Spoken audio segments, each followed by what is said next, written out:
AIB 18 యొక్క official answer కీలో చాలా mistakes ఉన్నాయి. అండ్ దీనివల్ల ఎవరికైతే కట్ ఆఫ్ మార్క్స్ దగ్గరలో మార్క్స్ ఉన్నాయి, అంటే 38-40-45 ఈ మార్క్స్ మధ్యలో ఎవరికైతే మార్క్స్ వస్తున్నాయో వాళ్ళు ఇప్పుడు చాలా వరీడ్గా ఉన్నారు. అయితే నేను ఈ వీడియోలో ఏ క్వశ్చన్స్లో ఏఐబి అఫీషియల్ ఆన్సర్కి తప్పు అనేది మీతో చాలా డీటెయిల్గా డిస్కస్ చేయబోతున్నా. అలాగే ఇంకొన్ని క్వశ్చన్స్ ఉన్నాయి, అందరూ అవి తప్పు అనుకుంటున్న క్వశ్చన్స్, కానీ మీరు ఒక 2 to 3 టైమ్స్ క్వశ్చన్ సరిగ్గా చదివితే ఏఐబిఈ ఆన్సర్కి కరెక్ట్ ఆన్సర్కి అని తెలుస్తుంది. అయితే చూద్దామా ఈ క్వశ్చన్స్ ఏంటో. నేను ఇవాళ నా దగ్గర సెట్ బి పేపర్ ఉంది. సో క్వశ్చన్ నంబర్స్ అని నేను సెట్ బి నుంచి చెప్తున్నా. మీరు మీ దగ్గర ఏ సెట్ ఉంటే దాంతో మీరు క్వశ్చన్స్ మ్యాచ్ చేసుకొని మీరు అబ్జెక్షన్స్ రేస్ చేయొచ్చు. మరి వెళ్దామా. నేను ఫస్ట్ సెట్ బి ప్రకారంగా తీసుకున్న ఫస్ట్ క్వశ్చన్ నంబర్ 3. అయితే ఇది సిఆర్పిసి క్వశ్చన్. వాళ్ళు ఏం అడుగుతున్నారు అంటే సమ్మరీ ట్రైడ్ సమ్మరీ అంటే సమ్మరీ ట్రయల్ అనేది ఒక కాన్సెప్ట్ ఉంటుంది మనకి సిఆర్పిసిలో. వీళ్ళు క్వశ్చన్లో ఏం అడుగుతున్నారు అంటే ఇచ్చిన అఫెన్సెస్ ఆప్షన్స్లో 4 అఫెన్సెస్ ఇచ్చారు. ఈ అఫెన్సెస్లో ఏ అఫెన్స్ మనం సమ్మరీ ట్రయల్కి తీసుకెళ్ళగలము అనేది క్వశ్చన్. అయితే ఆప్షన్స్ చూస్తే first option section 454 offence, section B 504 offence, C offence for which imprisonment maximum 2 years ఉన్నది, లేదు అంటే లైఫ్ ఇంప్రిజన్మెంట్ ఉన్న అఫెన్సెస్. అది వాడు ఇచ్చిన క్వశ్చన్. అయితే మ్యామ్ దీనికి ఆన్సర్ ఫస్ట్ అసలు ఎక్కడ దొరుకుతుంది? బేరాక్ నుంచి అన్ని ఆన్సర్స్ దొరుకుతాయి. సో నేను సిఆర్పిసి, ఇదిగో సిఆర్పి క్రిమినల్ మాన్యువల్ తీసుకున్న. సిఆర్పిసిలో సెక్షన్ 260లో పవర్ టు ట్రై సమ్మరీలీ అని ఉంటుంది. అక్కడ లిస్ట్ ఆఫ్ కండిషన్స్ ఉంటాయి, మీకు అక్కడి నుంచి దొరుకుతుంది. ఓకే. అయితే ఫస్ట్ ఆప్షన్ ఏదైతే ఉందో సెక్షన్ 454 అన్న అఫెన్స్ని సమ్మరీ ట్రయల్కి తీసుకెళ్ళచ్చా అంటే అవును, తీసుకెళ్ళచ్చు. అలాగే సెకండ్ ఆప్షన్ 504 అఫెన్స్ని తీసుకెళ్ళచ్చా సమ్మరీ ట్రయల్కి, అది కూడా తీసుకెళ్ళచ్చు. మరి ఆప్షన్ సి 2 years కంటే తక్కువ ఇంప్రిజన్మెంట్ ఉన్న అఫెన్సెస్ అన్నీ కూడా మనం తీసుకెళ్ళచ్చు. ఇవన్నీ నాకు ఒకే సెక్షన్లో ఆన్సర్ దొరికాయి. ఓకేనా. ఇదే సెక్షన్ మీరు ఓపెన్ చేస్తే మీకు ఈ ఆన్సర్ మీకే దొరుకుతుంది. ఏం తీసుకెళ్ళలేము అంటే లైఫ్ ఇంప్రిజన్మెంట్ని తీసుకెళ్ళలేము. ఇప్పుడు వాడు క్వశ్చన్లో అడుగుతున్నది ఏంటి, ఏది తీసుకెళ్ళగలము అనే కదా.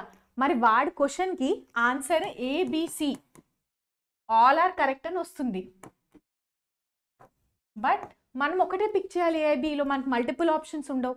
ఒకటే పిక్ చేయాలి అంటే క్వశ్చనే తప్పు. Question is self is incorrect. ఎందుకు? క్వశ్చన్లో వాడు అడగాల్సింది not which of the following may not be tried summarily అని అడుగుంటే మనం అప్పుడు ఆప్షన్ డి పెట్టేవాళ్ళం. ఎందుకంటే ఇది మాత్రమే మనం సమ్మరీ ట్రయల్కి తీసుకెళ్ళలేము కదా.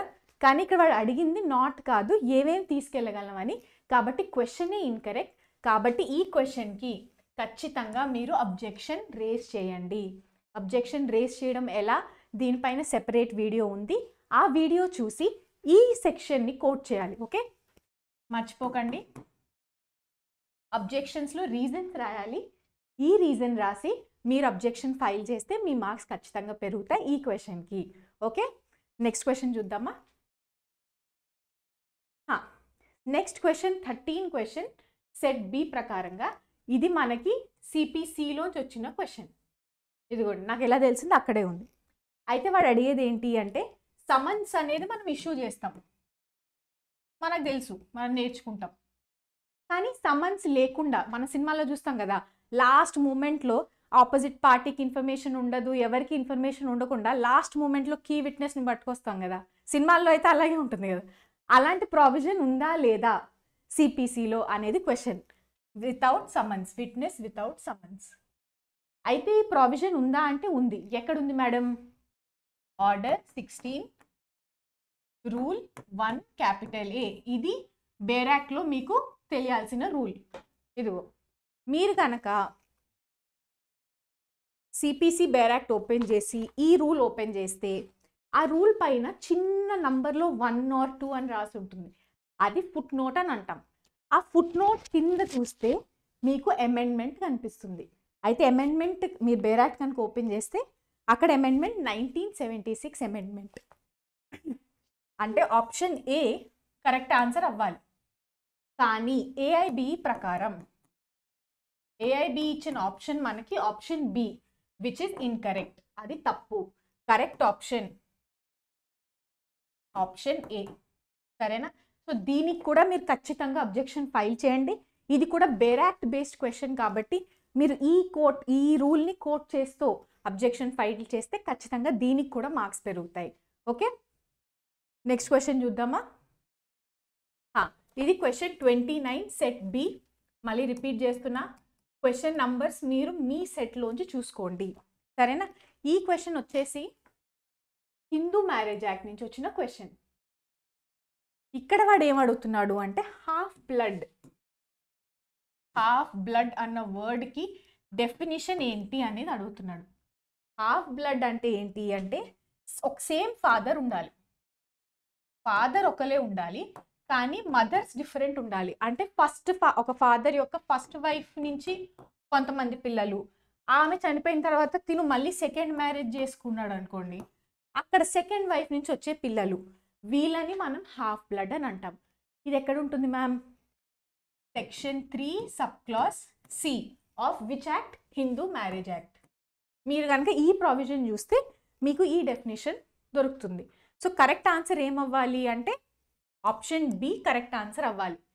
కానీ ఏఐబిఈ ప్రకారం మీరు కన్ఫ్యూజ్ అవ్వకూడదు, ఇక్కడ క్లియర్గా రాస్తున్నా. ఏఐబిఈ ప్రకారం ఆప్షన్ సి తప్పు. కరెక్ట్ ఆన్సర్ ఆప్షన్ బి అవ్వాలి.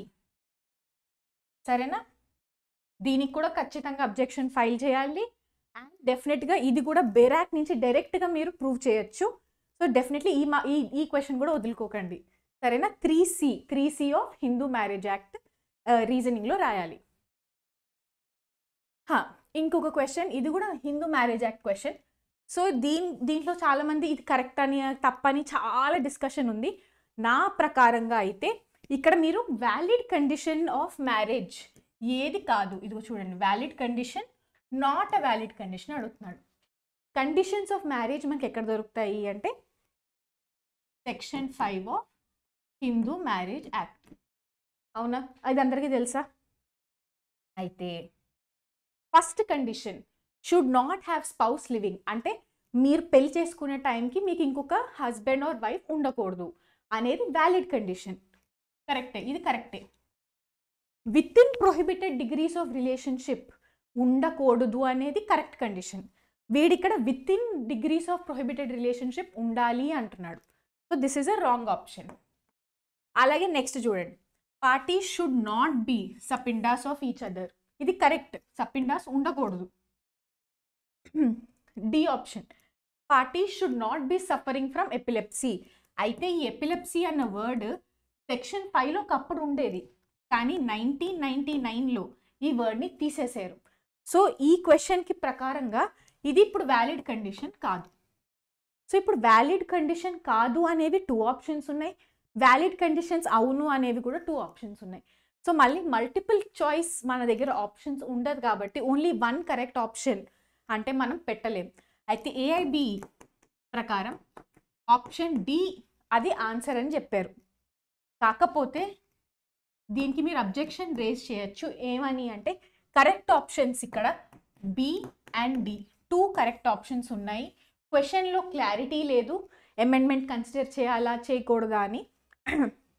కాబట్టి దీనికి కూడా మీరు అబ్జెక్షన్ రేజ్ చేయొచ్చు. సరేనా? దీనికి కూడా ఏం కోట్ చేస్తారు? Section 5 of Hindu marriage act quote చేస్తారు. ఓకే, ఇంకొక హిందూ మ్యారేజ్ యాక్ట్ క్వశ్చన్. అయితే ఇది చాలా కన్ఫ్యూజ్ అయ్యారు. ఫైనల్గా చాలా డిస్కషన్ అయిన తర్వాత ఏమంటున్నారు అంటే 13(1) సెక్షన్ 13(1) ఆఫ్ హిందూ మ్యారేజ్ యాక్ట్లో ఏముంటాయి? గ్రౌండ్స్ ఫర్ డివోర్స్ అని ఉంటుంది. Grounds for divorce. కాకపోతే మీరు section 10 of Hindu marriage act చదివితే సెక్షన్ 10లో grounds for divorce is equal to grounds for judicial separation అని ఉంటుంది. ఇది కన్ఫ్యూజన్ అవుతుంది. మీరు ఓన్లీ సెక్షన్ 13(1) చదివితే గ్రౌండ్స్ ఫర్ డివోర్సే కాబట్టి ఓన్లీ 3 ఈజ్ కరెక్ట్ అని అనిపిస్తుంది. కానీ మీరు సెక్షన్ 10తో కలిపి చదివితే సెక్షన్ 10లో ఏముంది? Grounds for divorce is equal to grounds for judicial separation. So కాబట్టి ఇక్కడ ఆన్సర్ ఏఐబి ఇచ్చిన answer option B is actually the right answer.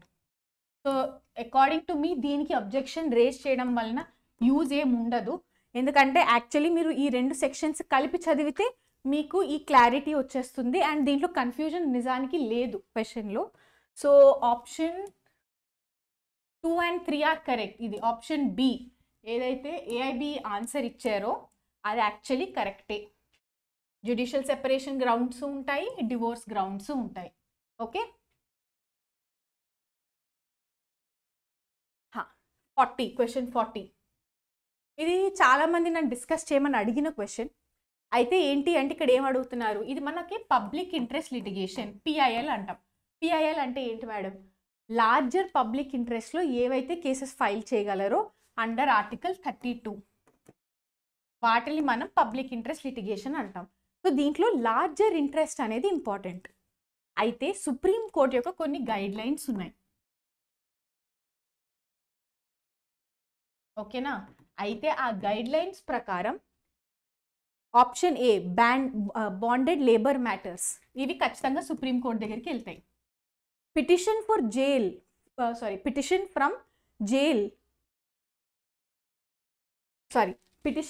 Jail for pre mature release అంటే జైలు నుంచి మిమ్మల్ని తొందరగా విడుదల చేయాలి అని ఏవైతే పిటిషన్స్ ఉంటాయో అవి సుప్రీంకోర్టు దగ్గరికి కాదు, అవి హైకోర్టు దగ్గరికి వెళ్తాయి. పర్టైనింగ్ టు నెగ్లెక్టెడ్ చిల్డ్రన్ ఎవరైతే చిల్డ్రన్ రోడ్ పైన ఉంటారో, ఎవరైతే పట్టించుకోరో పిల్లల్ని, వాళ్ళ గురించి కూడా మీరు సుప్రీంకోర్టులో పిఐఎల్ ఫైల్ చేయొచ్చు. అలాగే ఒకవేళ కనుక మీ కేసుని రిజిస్టర్ చేయడానికి ఒప్పుకోకపోతే అప్పుడు కూడా మీరు సుప్రీంకోర్టులో ఫైల్ చేయొచ్చు పిఐఎల్.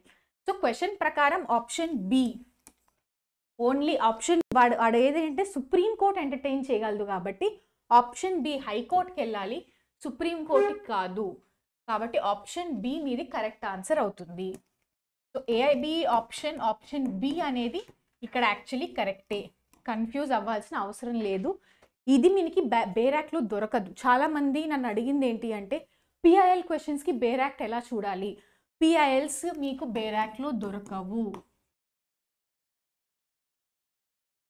ఈ స్పెసిఫిక్ ఈ క్వశ్చన్కి సుప్రీంకోర్టు గైడ్ లైన్స్ ఉన్నాయి. అయితే ఈ గైడ్ లైన్స్ కనుక మీరు చూడాలనుకుంటే టెలిగ్రామ్ గ్రూప్ ఉంది. తెలుగు లా స్టూడెంట్స్ అందరికీ అండ్ తెలుగు అడ్వకేట్స్ అందరికీ కామన్ గ్రూప్ ఇది. తెలుగు టెలిగ్రామ్ గ్రూప్ ఉంది, ఆ గ్రూప్లో జాయిన్ అవ్వండి. అక్కడ నేను పోస్ట్ చేశాను సుప్రీంకోర్టు గైడ్ లైన్స్ గురించి, మీకు అక్కడ క్లారిటీ ఉంటుంది. Okay, next question 64 question. ఇది మనకి ఇన్కమ్ ట్యాక్స్ క్వశ్చన్. అది దీంట్లో కూడా చాలామంది ఏమనుకుంటున్నారు అంటే ఎప్పుడైనా మనం ప్రీవియస్ ఇయర్ క్యాలిక్యులేట్ చేస్తే అండర్ ఇన్కమ్ ట్యాక్స్ ఎలా చేస్తామంటే సపోజ్ ఏప్రిల్ 2019 టు మార్చ్ 2020 ఇది అందరికీ తెలిసిన విషయం, ఇట్లా ఉంటుంది అని. ఏప్రిల్ టు మార్చ్ అంటే ఇట్లా క్యాలిక్యులేట్ చేస్తాము. కాబట్టి ఆన్సర్ మీకు ఆప్షన్ ఏ అవ్వాలి అని చాలామంది అనుకుంటున్నారు. కానీ ఆప్షన్ ఏ కరెక్ట్ ఆన్సర్ కాదు. ఎందుకు అంటే చెప్తా. ఇక్కడ మీరు క్వశ్చన్ చూస్తే న్యూలీ సెటప్ కంపెనీ అంటే కంపెనీ ఇవాళే పుట్టింది. న్యూలీ సెటప్ కంపెనీ అంటే సో కంపెనీ ఏదైతే ఉందో కంపెనీ ఇవాళే ఎస్టాబ్లిష్ అయింది. సో దీనికి రూల్ మారిపోతుంది, దీనికి ప్రీవియస్ ఇయర్ క్యాలిక్యులేట్ చేసేటప్పుడు రూల్ మారిపోతుంది. సో కంపెనీ ఇవాళ ఎస్టాబ్లిష్ అయింది. ఫర్ ఎగ్జాంపుల్ మనం 25th అక్టోబర్ 2020 నాడు అయింది అనుకున్నాం అనుకోండి. అయితే దానికి ప్రీవియస్ ఇయర్ 25th అక్టోబర్ నుంచే స్టార్ట్ అవుతుంది, ఏప్రిల్ నుంచి స్టార్ట్ అవ్వదు. 25th అక్టోబర్ 2020 నుంచి స్టార్ట్ అయ్యి 31st మార్చ్ 2021కి అయిపోతుంది. సరేనా, ఇంతే ఉంటుంది. సో దానికి మీరు ఏప్రిల్ నుంచి క్యాలిక్యులేట్ చేయకూడదు. వాడిచ్చిన క్వశ్చన్లో 31st మార్చ్ని స్టార్ట్ అయింది అన్నాడు. సో ఇక్కడ ఈ కేసులో 31st మార్చ్నే స్టార్ట్ అవుతుంది, అదే నాడు ఎండ్ కూడా అయిపోతుంది.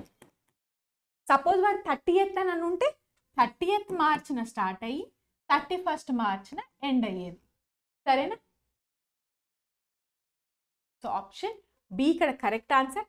31st మార్చ్ నుంచి స్టార్ట్ అవుతుంది, 31st మార్చ్ నుంచి ఎండ్ అయిపోతుంది. సో దీనికి కూడా అబ్జెక్షన్ రేజ్ చేయకండి. ఏవైతే జెన్యున్ కన్సర్న్స్ ఉంటాయో వాటికి అబ్జెక్షన్ రేస్ చేయండి. ఎందుకు అంటే ఇలాంటి వాటికి అబ్జెక్షన్ రేస్ చేస్తే మీ జెన్యున్ రీజన్స్ ఎక్కడైతే యాక్చువల్గా ఏఐబి తప్పులు ఉన్నాయో అవి కూడా సమ్టైమ్స్ యాక్సెప్ట్ అవ్వకపోయే ఛాన్స్ ఉంటుంది. సో దీనికి డెఫినెట్లీ రేస్ చేయకండి. దీంట్లో AIB answer correct answer. Option B is the correct answer. Okay,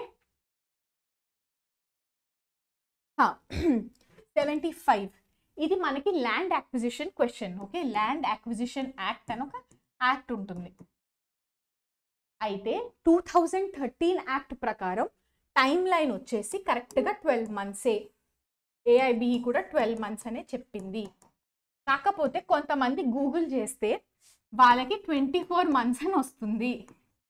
అందుకని మ్యామ్ ఈ క్వశ్చన్ తప్పు అని అంటున్నారు. కానీ 24 మంత్స్ అనేది 2013 యాక్ట్ కాదు. 13 యాక్ట్ కంటే ముందర వేరే యాక్ట్ ఉండేది. దాంట్లో 1984లో సమ్ అమెండ్మెంట్ వచ్చి దాన్ని 24 మంత్స్ చేశారు. సో దీనికి మీరు గూగుల్ని నమ్ముకోవద్దు, ఆ స్క్రీన్ షాట్స్ పెట్టి అబ్జెక్షన్ రేస్ చేయొద్దు, అవి వ్యాలిడ్ కాదు. బేర్ యాక్ట్ కనుక మీరు చూస్తే 2013 బేర్ యాక్ట్, దాంట్లో మీకు 12 మంత్స్ అని ఉంటుంది, which is the valid answer. Okay, so దీనికి కూడా no objection to be raised. Another interesting question, ఇది చాలా మందికి తప్పు వచ్చింది. ఎందుకు అంటే వాళ్ళు క్వశ్చన్ సరిగ్గా చదవలేదు. ఇదిగో ఇక్కడ డిఫమేటరీ లైబల్ అని ఒక వర్డ్ ఉంది. క్వశ్చన్ చూడగానే మీకు ఈ వర్డ్ కనిపిస్తుంది. అయితే అందరూ ఇదిగో బేరాక్ తీసుకొని డిఫమేషన్ అన్న ఆఫెన్స్ వెతుక్కి దాంట్లో ఉన్న పనిష్మెంట్ మార్క్ చేశారు. అవునా, మీరు కూడా అలాగే చేశారా?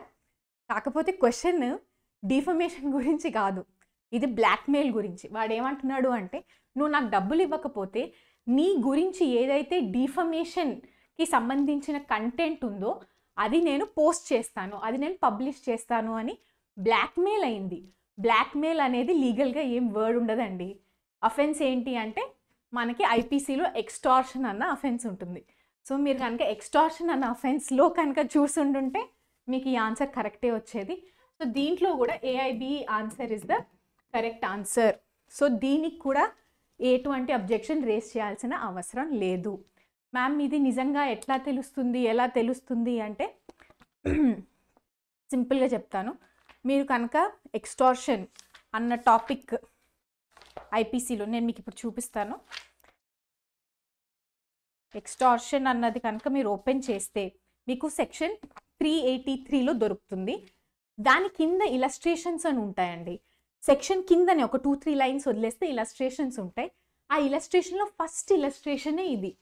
X threatens to publish defamatory liable అనేది మీకు బేర్ యాక్ట్లోనే దొరుకుతుంది. ఎక్కడి నుంచో ఈ క్వశ్చన్ని అడగలేదు, బేర్ యాక్ట్ క్వశ్చనే. ఆ ఇలస్ట్రేషన్ వదిలేసి ఇంకొంచెం కిందకి చదివితే మీకు 3 years ఆర్ ఫైన్ అన్నది దొరుకుతుంది. సో ఆప్షన్ బి ఏదైతే ఏఐబి ఆప్షన్ ఉందో అదే మనకి correct answer. Okay, last question అండి. ఇది కూడా మనకి సిఆర్పిసి క్వశ్చన్. సిఆర్పిసిలో ఎప్పుడు చాలా ఈజీ క్వశ్చన్స్, డైరెక్ట్ క్వశ్చన్స్ అడుగుతుండే ఏఐబిలో, అది మాత్రం నిజమే. ఇది one of the toughest papers.